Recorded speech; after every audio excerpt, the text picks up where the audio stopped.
ओम शांति। 17 सितंबर 2024 के ईश्वरीय महावाक्य। पहले एक नज़र मुरली के मुख्य पॉइंट पर। बाबा ने कहा, योग में भी कमी है तो ज्ञान में भी कमी है। सुनते तो है परंतु धारणा नहीं होती है। धारणा अगर हो तो फिर औरों को भी धारणा करावे। विश्व में सुख शांति की स्थापना अब हो रही है। बाप आया हुआ है। कैसे यह दिलवारा मंदिर है, आदि देव भी है और ऊपर में विश्व में शांति का नज़ारा भी है। तुम पूछो, विश्व में शांति किस प्रकार की चाहिए? इन लक्ष्मी नारायण के राज्य में विश्व में शांति थी। वह तो दिलवारा मंदिर में पूरा यादगार है। विश्व में शांति का सैंपल तो चाहिए ना। यह आबो सबसे बड़े से बड़े तीर्थ है, क्योंकि यहाँ बाप विश्व की सद्गति कर रहे हैं। आबू पहाड़ी पर उनका सैंपल देखना हो तो चलकर दिलवारा मंदिर देखो। और फिर बाबा ने कहा, पुरुषोत्तम संगम युग पर राजयोग सीखते हैं, जिससे फिर विश्व के मालिक बने हैं। वह फिर मॉडल दिखावे, संगम युग की तपस्या भी दिखाए। प्रैक्टिकल जो हुआ था उनका यादगार दिखाए। अम्बा का भी मंदिर है। अम्बा को कोई 10-20 भुजाएं नहीं है, भुजाएं तो 2 ही होती है। तुम आओ तो तुमको दिखाएं। बैकुंठ भी आबू में दिखाएं। आबू सबसे बड़ा तीर्थ है। सब धर्म वालों की सद्गति करने वाला एक ही बाप है। उनका यादगार चलो तो आपको आबू में दिखाएं। और फिर लास्ट में बाबा ने कहा, क्रिश्चियन लोग भी जानना चाहते हैं, प्राचीन भारत का राजयोग किसने सिखाया, क्या चीज थी? बोलो, चलो आबू में दिखाएं। टूरिस्ट धक्का खाते हैं, वह भी आकर समझे। तुम्हारा आबू का नाम बाला हो गया तो बहुत आएंगे। कुंभकर्ण की नींद में सोए पड़े हैं। कुंभकर्ण आधा कल्प सोता था, आधा कल्प जागता था। तुम कुंभकर्ण थे। पुरुषार्थी ऐसे नहीं कहेंगे, वह तो पुरुषार्थ करते रहेंगे। फिर जब फेल होते हैं तब कहते हैं तकदीर में जो था। अभी मान ले कि परमात्मा सर्वव्यापी नहीं है तो भीड़ लग जाए, परंतु अभी टाइम नहीं है। और अब सुनते हैं महावाक्यों को विस्तार से। मुरली का सार है, मीठे बच्चे, यह राज सभी को सुनाओ कि आबू सबसे बड़ा तीर्थ है। स्वयं भगवान ने यहाँ से सबकी सद्गति की है। प्रश्न है, कौन सी एक बात मनुष्य अगर समझ जाए तो यहाँ भीड़ लग जाएगी? उत्तर है, मुख्य बात समझ ले कि बाप ने जो राजयोग सिखाया था वह अभी फिर से सिखा रहे हैं। वह सर्वव्यापी नहीं है। बाप इस समय आबू में आकर विश्व में शांति स्थापन कर रहे हैं। उसका जड़ यादगार दिलवारा मंदिर भी है। आदि देव यहाँ चैतन्य में बैठे हैं। यह चैतन्य दिलवारा मंदिर है। यह बात समझ ले तो आबू की महिमा हो जाए और यहाँ भीड़ लग जाए। आबू का नाम बाला हो गया तो यहाँ बहुत आएंगे। ओम शांति। बच्चों को योग सिखाया और सब जगह सब आपे ही सीखते हैं। सिखलाने वाला बाप नहीं होता, 1-2 को आपे ही सिखलाते हैं। यहाँ तो बाप बैठ सिखलाते हैं। बच्चों को रात दिन का फर्क है। वहाँ तो बहुत मित्र संबंधी आदि याद आते रहते हैं, इतना याद नहीं कर सकते हैं। इसलिए देही अभिमानी बहुत मुश्किल बनते हैं। यहाँ तो देही अभिमानी तुमको बहुत जल्दी बनना चाहिए, परंतु बहुत है जिनको कुछ भी पता नहीं है। शिव बाबा हमारी सर्विस कर रहे हैं, हमको कहते हैं अपनी को आत्मा समझ बाप को याद करो। जो बाप इसमें विराजमान है, यहाँ विराजमान है, उनको याद करना पड़ता है। बहुत बच्चे हैं जिनको यह निश्चय ही नहीं है कि शिव बाबा ब्रह्मा तन द्वारा हमको सिखला रहे हैं। जैसे और लोग कहते हैं हम कैसे निश्चय करें, ऐसे यहाँ भी है। अगर पूरा निश्चय होता है तो बहुत प्यार से बाप को याद करते करते अपने में बल भरते, बहुत सर्विस करते, क्योंकि सारे विश्व को पावन बनाना है ना। योग में भी कमी है तो ज्ञान में भी कमी है। सुनते तो है परंतु धारणा नहीं होती है। धारणा अगर हो तो फिर औरों को भी धारणा करावे।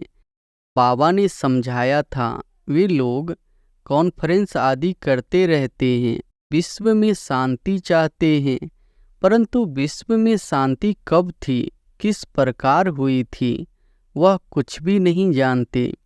किस प्रकार की शांति थी वही चाहिए ना। यह तो तुम बच्चे ही जानते हो। विश्व में सुख शांति की स्थापना अब हो रही है। पाप आया हुआ है। कैसे यह दिलवारा मंदिर है, आदि देव भी है और ऊपर में विश्व में शांति का नज़ारा भी है। कहाँ कॉन्फ्रेंस आदि में तुमको बुलाते हैं तो तुम पूछो विश्व में शांति किस प्रकार की चाहिए। इन लक्ष्मी नारायण के राज्य में विश्व में शांति थी, वह तो दिलवारा मंदिर में पूरा यादगार है। विश्व में शांति का सैंपल तो चाहिए ना। लक्ष्मी नारायण के चित्र से भी समझते नहीं है, पत्थर बुद्धि है ना। तो उन्हों को बताना चाहिए कि हम बता सकते हैं विश्व में शांति का सैंपल एक तो यह लक्ष्मी नारायण है, और फिर इन्हों की राजधानी भी देखना चाहते हो तो वह भी दिलवारा मंदिर में चलकर देखो। मॉडल ही दिखाया जाएगा ना। वह चलकर आबू में देखो। मंदिर बनाने वाले खुद नहीं जानते हैं, जिन्होंने ही बैठ यह यादगार बनाया है, जिसका दिलवारा मंदिर नाम रख दिया है। आदि देव को भी बिठाया है, ऊपर में स्वर्ग भी दिखाया है। जैसे वह जड़ है वैसे तुम हो चैतन्य। इनको चैतन्य दिलवारा नाम रख सकते हैं, परंतु पता नहीं कितनी भीड़ हो जाए, मनुष्य ही मूझ जाए। यह फिर क्या है, समझाने में बड़ी मेहनत लगती है।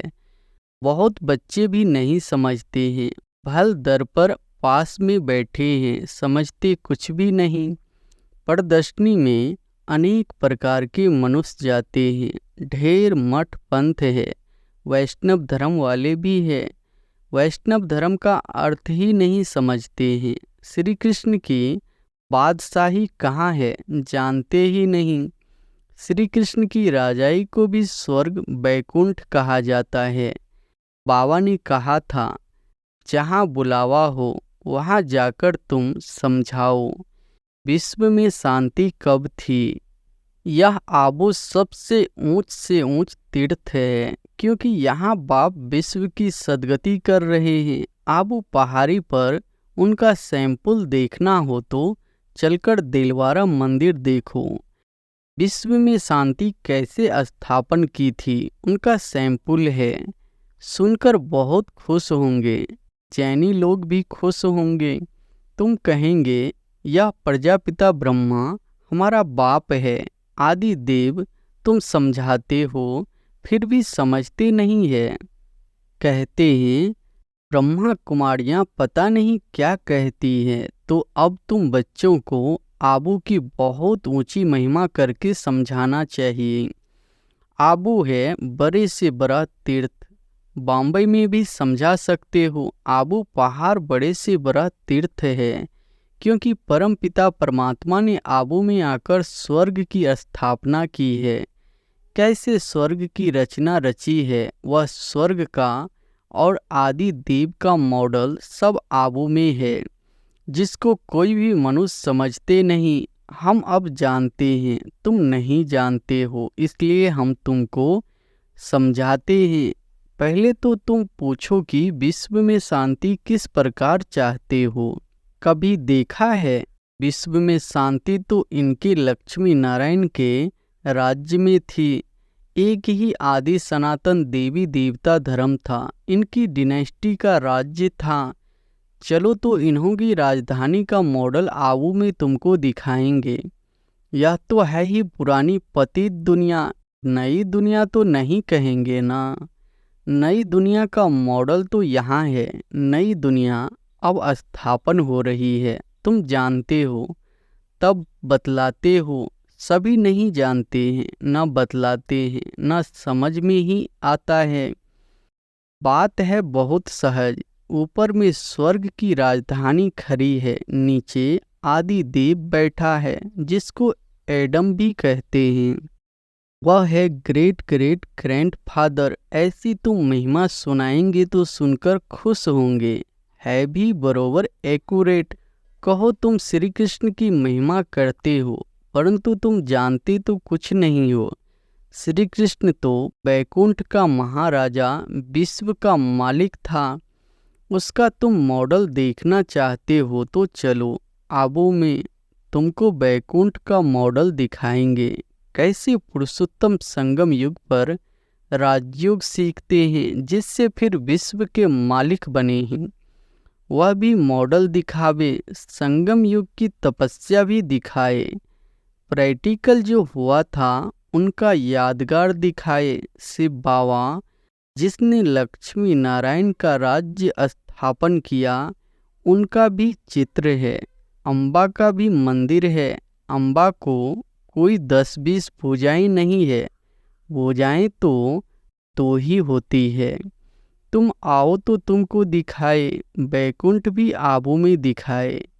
आबू में ही पाप ने आकर सारे विश्व को हेवन बनाया है, सदगति दी है।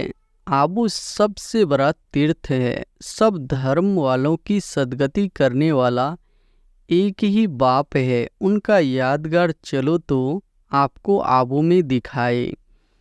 आबू की तो तुम बहुत महिमा कर सकते हो, तुमको सब यादगार दिखाए। क्रिश्चियन लोग भी जानना चाहते हैं, प्राचीन भारत का राजयोग किसने सिखाया, क्या चीज़ थी, बोलो। चलो आबू में दिखाएं।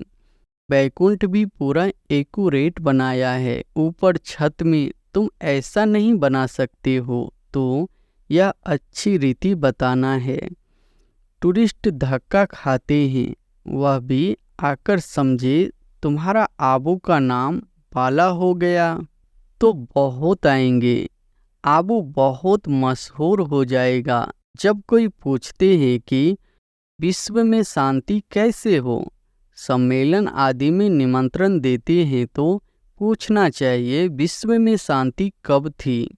वह जानते हो विश्व में शांति कैसे थी। चलो हम समझाएं, मॉडल्स आदि सब दिखाएं। ऐसा मॉडल और कहाँ भी नहीं है।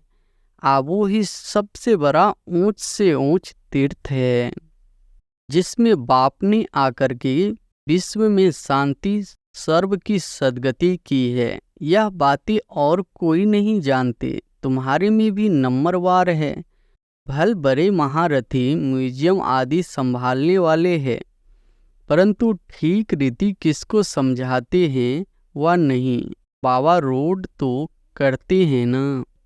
बाबा सब कुछ समझते हैं, जो भी जहाँ भी है उनको समझते हैं। कौन कौन पुरुषार्थ करते हैं, क्या पद पाएंगे। इस समय अगर मर पड़े तो कुछ भी पद पा नहीं सकेंगे। याद की यात्रा की मेहनत वह समझ नहीं सकते। बाप रोज रोज नई बातें समझाते हैं। ऐसे ऐसे समझाकर ले आओ। यहाँ तो यादगार कायम है। बाप कहते हैं मैं भी यहाँ हूँ, आदि देव भी यहाँ है, बैकुंठ भी यहाँ है। आबू की बहुत भारी महिमा हो जाएगी। अब पता नहीं क्या हो जाएगा। जैसे देखो, कुरुक्षेत्र को अच्छा बनाने के लिए करोड़ों रुपया उड़ाते रहते हैं। कितने ढेर मनुष्य जाकर वहां इकट्ठे होते हैं। इतनी बदबू गंदगी होती है, बात मत पूछो। कितनी भीड़ होती है। समाचार आया था कि भजन मंडली की एक बस नदी में डूब गई। यह सब दुख है ना। अकाले मृत्यु होती रहती है, वहां तो ऐसे कुछ होता ही नहीं। यह सब बातें तुम समझा सकते हो। बातचीत करने वाला बड़ा सेंसिबल चाहिए। बाप ज्ञान का पंप कर रहे हैं, बुद्धि में बिठा रहे हैं। दुनिया थोड़े ही इन बातों को समझती है। वह समझते हैं नई दुनिया का सैर करने जाते हैं। बाप कहते हैं यह दुनिया अब पुरानी गई की गई। वह तो कहते हैं 40,000 वर्ष परे हैं। तुम तो बतलाते हो कि सारा कल्प ही 5,000 वर्ष का है। पुरानी दुनिया का तो मौत सामने खड़ा है। इसको कहा जाता है घोर अंधियारा। कुंभकर्ण की नींद में सोए पड़े हैं। कुंभकर्ण आधा कल्प सोता था, आधा कल्प जागता था। तुम कुंभकर्ण थे। यह खेल बड़ा वंडरफुल है। इन बातों को सब थोड़ी ही समझ सकते हैं। कई तो ऐसे ही भावना में आ जाते हैं, सुनते हैं यह सब जा रहे हैं तो चल पड़ते हैं। उनको बताते हैं हम शिव बाबा पास जाते हैं। शिव बाबा स्वर्ग की स्थापना कर रहे हैं। उस बेहद के बाप को याद करने से बेहद का वर्षा मिलता है। बस, तो वह भी कह देते शिव बाबा हम आपके बच्चे हैं, आपसे वर्षा जरूर लेंगे। बस, बेड़ा पार है। भावना का भारा देखो कितना मिलता है। भक्ति मार्ग में तो है अल्पकाल का सुख। यहाँ तो बच्चे जानते हो बेहद के बाप से बेहद का वर्षा मिलता है। वह तो है भावना का आधा कल्प के सुख का भारा। यहाँ तुमको मिला है 21 जन्मों के लिए भावना का भारा। बाकी साक्षात्कार आदि में कुछ है नहीं। कोई कहते हैं साक्षात्कार हो, तब बाबा समझ जाते हैं कुछ भी समझा नहीं है। साक्षात्कार करना है तो जाकर नौधा भक्ति करो, उससे कुछ मिलता नहीं है। करके दूसरे जन्म में कुछ अच्छा बन पड़ेंगे। अच्छा भक्त होगा तो अच्छा जन्म मिलेगा। यह तो बात ही न्यारी है। यह पुरानी दुनिया बदल रही है। बाप है ही दुनिया बदलने वाला। यादगार खरा है ना। बहुत पुराना मंदिर है, कुछ टूटता करता है तो फिर मरम्मत कराते रहते हैं, परंतु वह शोभा तो कम हो ही जाती है। यह तो सब विनाशी चीजें हैं। तो बाप समझाते हैं बच्चे, एक तो अपने कल्याण के लिए अपने को आत्मा समझ बाप को याद करो तो विकर्म विनाश हो। पढ़ाई की बात है। बाकी यह जो मथुरा में मधुबन कुंज गली आदि बैठ बनाया है, वह कुछ भी है नहीं। न कोई गोप गोपियों का खेल है। यह समझाने में बड़ी मेहनत करनी पड़ती है। एक एक पॉइंट्स अच्छी रीति बैठ समझाओ। कॉन्फ्रेंस आदि में भी चाहिए योग वाला। तलवार में जोहर नहीं होगा, किसको तीर लगेगा नहीं। तब बाप भी कहते हैं अभी देरी है। अभी मान ले कि परमात्मा सर्वव्यापी नहीं है तो भीड़ लग जाए, परंतु अभी टाइम नहीं है। एक बात मुख्य समझ जाए कि राजयोग बाप ने सिखाया था, जो इस समय सिखला रहे हैं। इसके बदले नाम उसका डाल दिया है जो कि अभी सांबरा है। कितनी बड़ी भूल है। इससे ही तुम्हारा बेड़ा डूब गया है। अब बाप समझाते हैं यह पढ़ाई सोर्स ऑफ इनकम है। स्वयं बाप मनुष्य को देवता बनाने के लिए पढ़ाने आते हैं।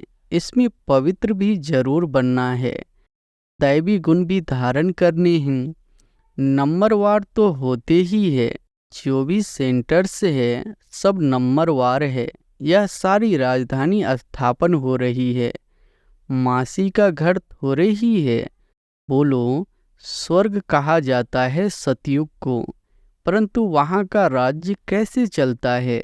देवताओं का झुंड देखना है तो चलो आबो, और कोई ऐसी जगह है नहीं जहाँ ऐसे छत में राजाई दिखाई हो। भल अजमेर में स्वर्ग का मॉडल है, परंतु वह और बात है। यहाँ तो आदि देव भी है ना। सतयुग किसने और कैसे स्थापन किया, यह तो एक्यूरेट यादगार है। अभी हम चैतन्य दिलवारा नाम लिख नहीं सकते हैं। जब मनुष्य खुद समझ जाएंगे तो आपे ही कहेंगे कि तुम लिखो, अभी नहीं। अभी तो देखो थोड़ी बात में ही क्या कर देते हैं। क्रोधी बहुत होते हैं, देही अभिमानी है ना। देही अभिमानी तो कोई हो न सके सिवाय तुम बच्चों के। पुरुषार्थ करना है, ऐसे नहीं कि जो नसीब में होगा। पुरुषार्थी ऐसे नहीं कहेंगे, वह तो पुरुषार्थ करते रहेंगे। फिर जब फेल होते हैं तब कहते हैं तकदीर में जो था। अच्छा, मीठे मीठे सिकिलधे बच्चों प्रति माता पिता बाप दादा का याद प्यार और गुड मॉर्निंग। रूहानी बाप की रूहानी बच्चों को नमस्ते। धारणा के लिए मुख्य सार पहली पॉइंट है, देही अभिमानी बनने का पूरा पूरा पुरुषार्थ करना है।